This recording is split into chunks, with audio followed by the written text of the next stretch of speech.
Assalamualaikum warahmatullahi wabarakatuh. Perkenalkan, nama saya Trizal Sabila. Saya adalah mahasiswi STAI Dr. Khaizid Mutakin Purwakarta, Prodi Pendidikan Agama Islam, dengan nomor induk mahasiswa 0101 1901 022. Di video kali ini untuk memenuhi salah satu tugas filsafat Islam dengan dosen pengampu Bapak Arif Maulana. Di video kali ini saya akan membahas mengenai konsep filosofis mengenai pengetahuan dari Ibnu Sina. Nah, yang pertama saya akan memaparkan riwayat hidup Ibnu Sina. Ibnu Sina di Eropa dikenal sebagai Avicenna. Avicenna ini adalah pemikir muslim terbesar dan yang terakhir dari filosof muslim di dunia timur. Ibnu Sina lahir pada masa kekacauan di mana Khalifah Abbasiyah mengalami kemunduran dan negeri-negeri yang mula-mula berada di bawah kekuasaan Khalifah tersebut melepaskan diri satu persatu untuk berdiri sendiri. Nama lengkap Ibnu Sina adalah Abu Ali Husain Ibnu Abdillah Ibnu Sina. Ia lahir pada tahun 980 Masehi di Asfanda, suatu tempat dekat Bukhara. Orang tuanya adalah pegawai tinggi pada pemerintahan dinasti Saman. Di Bukhara ia dibesarkan serta belajar falsafah kedokteran dan ilmu-ilmu agama Islam. Ketika ia berusia 10 tahun, ia telah banyak mempelajari ilmu agama dan menghafal Al-Quran. Dengan ketajaman otaknya, ia banyak mempelajari filsafat dan cabang-cabangnya. Kesungguhan yang cukup mengagumkan ini menunjukkan bahwa ketinggian otodidaknya. Namun di suatu kali dia harus terpaku menunggu saat ia menyelami ilmu metafisikanya Aristoteles. Ia membaca bukunya lebih dari 40 kali. Sesudah itu ia mempelajari ilmu kedokteran pada Isa bin Yahya seorang Masehi. Belum lagi usianya melebihi 16 tahun, kemahirannya dalam ilmu kedokteran. Ia sudah dikenal banyak orang. Bahkan banyak orang yang berdatangan untuk berguru kepadanya. Ia tidak cukup dengan teori kedokteran, tetapi juga melakukan praktek dan mengobati orang-orang yang sakit. Pada usianya 17 tahun, ia telah dikenal sebagai dokter yang atas panggilan istana pernah mengobati Pangeran Nuh Ibnu Mansur sehingga pulih kembali. Sejak itu, Ibnu Sina mendapat sambutan baik sekali dan dapat pula mengunjungi perpustakaan yang penuh dengan buku. Ibnu Sina sebagai orang pertama yang menemukan peredaran darah manusia, di mana 600 tahun kemudian disempurnakan oleh William Harvey. Dia pula yang pertama kali mengatakan bahwa bayi selama masih dalam kandungan mengambil makanannya lewat tali pusarnya. Di bidang filsafat, Ibnu Sina dianggap sebagai imam para filsuf di masanya. Bahkan sebelum dan sesudahnya, Ibnu Sina otodidak dan jenius orisinil yang bukan hanya dunia Islam menyanjungnya. Ia memang merupakan satu bintang nomor 8 memancarkan cahaya sendiri yang bukan pinjaman, sehingga Roger Bacon, filsuf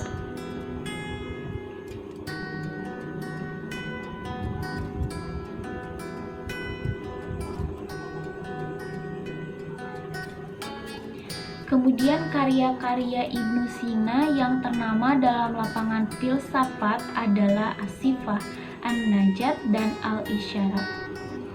An-Najat adalah resum dari kitab As-Sifah. al-isyarat.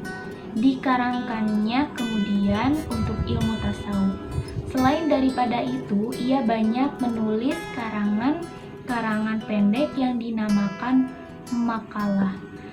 Kebanyakan makalah ini ditulis ketika ia memperoleh inspirasi dalam suatu bentuk baru dan segera dikarangnya.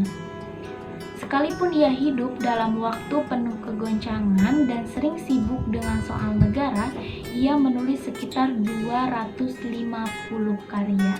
Di antaranya karya yang paling masyhur adalah Qonun, yang merupakan ikhtisar pengobatan Islam dan diajarkan hingga kini di Timur. Buku itu diterjemahkan ke bahasa Latin dan diajarkan beradab lamanya di Universitas Barat. Karya keduanya adalah ensiklopedinya yang monumental, Kitab As-Sifa. Karya ini merupakan titik puncak filsafat peripatetik. Teori pengetahuan ini sesuai dengan tradisi Yunani yang universal. Ibnu Sina memberikan seluruh pengetahuan secara sejenis untuk memahami bentuk sesuatu yang diketahui. Penekanan utamanya yang sangat mungkin diuraikan olehnya sendiri adalah pada tingkatan-tingkatan daya abstrak. Ini dalam pemahamannya yang berbeda-beda. Dengan demikian, persepsi indrawi ini memerlukan sekali kehadiran materi untuk bisa memahami. Imajinasi adalah bebas dari kehadiran materi yang nyata, tetapi tidak dapat memahami tanpa pelekatan-pelekatan dan kejadian-kejadian materi yang memberikan kekhususannya kepada imajinasi. Kemungkinan pengetahuan tanpa persepsi indera menunjukkan bahwa ruh pada dasarnya tidak bergantung kepada tubuh, dan kemungkinan eksistensi ruh tanpa tubuh yang secara logis mengikuti kemandiriannya adalah bukti keabadian ruh. Setiap makhluk hidup merasa bahwa ia memiliki sebuah ego atau ruh dalam dirinya. Tetapi ruh menurut Ibnu Sina, ini kehadirannya tidak mendahului tubuh, tetapi muncul melalui emanasi akal penguasa pada saat tubuh dibangkitkan. Keabadian ruh tidak mengimplikasikan eksistensi independen terpisah setelah ruh ini dipisahkan dari tubuh, tetapi ia justru mengimplikasikan penyerapan ulang ruh individual dalam sumbernya. Dari manakah pengetahuan itu berasal? Nah, Ibnu Sina ini menganggap ruh sebagai sekumpulan atau kekuatan yang beraksi dalam benda. Segala aktivitas jenis apapun dalam tubuh binatang ataupun tumbuhan berawal dari kekuatan yang ada dalam tubuh atau dari percampuran yang membentuk tubuh. Kemampuan ruh manusia terbagi menjadi kemampuan aksi dan kemampuan kognisi. Kemampuan kognisi terdiri dari dua jenis, internal dan eksternal. Kemampuan kognisi eksternal berhubungan dengan organ-organ jasmania, yaitu seperti penglihatan, pendengaran, mengecap rasa, penciuman, persepsi tentang panas dan dingin, kering dan lembah, kering dan keras dan lembut, kasar dan halus. Adapun indera internal adalah persepsi. Dengan ini ruh merasakan sebuah objek tanpa bantuan indera luar. Kemudian kognisi. Dengan ini ruh mengabstraksikan suatu kualitas atau lebih yang dirasakannya, berhubungan bersama atau menghubungkannya dalam kelompok-kelompok baru. Kemudian imajinasi. Dengan ini sebuah kesimpulan umum ditarik berlandaskan pada sejumlah ide yang dikelompokkan bersama. Memori dan rekoleksi yang memelihara atau merekam dan mengingat mengingatkan kembali pikiran akan pertimbangan-pertimbangan yang telah dibentuk. Kemudian cara memperoleh pengetahuan. Ibnu Sina merumuskan bahwa akal merupakan suatu kekuatan yang terdapat dalam jiwa. Menurutnya ada dua macam akal, yaitu akal potensial dan akal aktif di luar manusia, yang karena pengaruh petunjuknya akal potensial ini berkembang menjadi matang. Akal potensial pada manusia adalah unsur yang tak dapat dibagi-bagi, tidak bersifat materi dan tak dapat dirusak sekalipun akal ini dibangkitkan pada waktu tertentu dan sebagai sesuatu yang bersifat pribadi pada setiap individu. Nah, aspek paling asli dari ajaran Ibnu Sina ini tentang akal terletak pada pandangannya tentang cara kerja akal dan cara menguasai pengetahuan. Sebagaimana telah disebutkan bahwa manusia memperoleh pengetahuan semesta itu dengan akal. Pengalaman indrawi itu langsung muncul dari akal aktif. Tugas pikiran kita adalah menimbang dan merefleksikan kepada pengalaman-pengalaman indrawi yang khusus itu. Aktivitas ini mempersiapkan pikiran untuk menerima esensi yang universal dari akal aktif melalui suatu tindakan intuisi langsung. Jadi, persepsi terhadap bentuk universal ini merupakan suatu gerakan yang unik dari jiwa yang intelektif, yang tak dapat disederhanakan menjadi penanggapan kita terhadap bentuk-bentuk khusus. Segala penguasaan atas pengetahuan menurut Ibnu Sina, bahkan juga timbulnya kesimpulan dari premis-premis. Kualitas menyerupai doa ini diperlukan upaya dari manusianya, responnya merupakan tindakan Tuhan atau akal aktif. Sesungguhnya kita sering tak sadar apa yang ingin kita ketahui, apalagi mengetahuinya. Pengetahuan kita ini diperoleh sedikit demi sedikit dan sambung menyambung. Tidak sekaligus seluruhnya, pengetahuan pun pada umumnya siap menerima dalam arti seperti telah disebutkan di atas.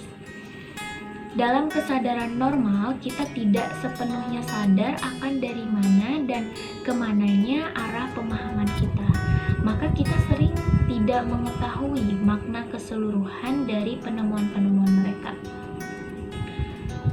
Hal ini karena di kalangan para pemikir pada umumnya gagasan-gagasan datang dan pergi secara bergantian, dan oleh karenanya penguasaan mereka tentang realitas tidak menyeluruh.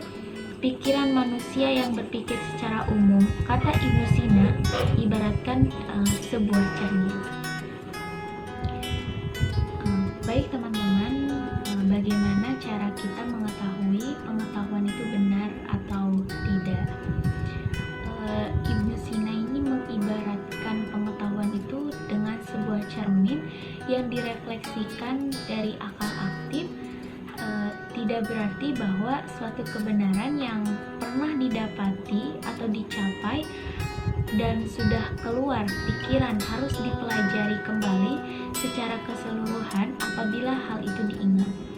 Dengan pencapaian kita yang terdahulu, kita memperoleh suatu keahlian untuk menghubungi akal aktif, dan untuk mengingat kita tinggal menggunakan kemampuan atau keahlian itu. Dengan mengambil analogi cermin tersebut, Ibnu Sina mengatakan bahwa sebelum menguasai pengetahuan, cermin tersebut berkarat. Apabila kita berpikir kembali, cermin itu menjadi mengkilat dan senantiasa menghadap ke arah matahari atau akal sehingga senantiasa merefleksikan cahaya. Nah, Ibnu Sina ini menaruh perhatian besar pada aktivitas pengamatan dan eksperimen atau pengalaman. Dan dari dua macam kegiatan itu, ia dapat menyimpulkan hukum umum. Pada bagian pertama dari bukunya Al-Qanun, ia letakkan sejumlah kaidah eksperimen. Dari pengamatan dan pengalaman itu, ia dengan mudah melakukan diagnosa berbagai jenis penyakit dan menemukan cara penyembuhannya, seperti penyakit tumor dan penyakit kandung kemih. Ia orang pertama yang menerangkan gangguan infeksi dan pencernaan. Jadi kesimpulannya itu adalah bahwa pengetahuan ini benar ada gitu. Dengan tadi dijelaskan oleh Ibu Sina bahwa diibaratkan dengan sebuah cermin gitu. Dan Ibnu Sina juga orang pertama yang menerangkan gangguan infeksi dalam pencernaan. Dan dari pengamatan atau dari pengalamannya itu, Ibnu Sina dengan mudah melakukan diagnosa dari berbagai macam penyakit, dan ia dapat menemukan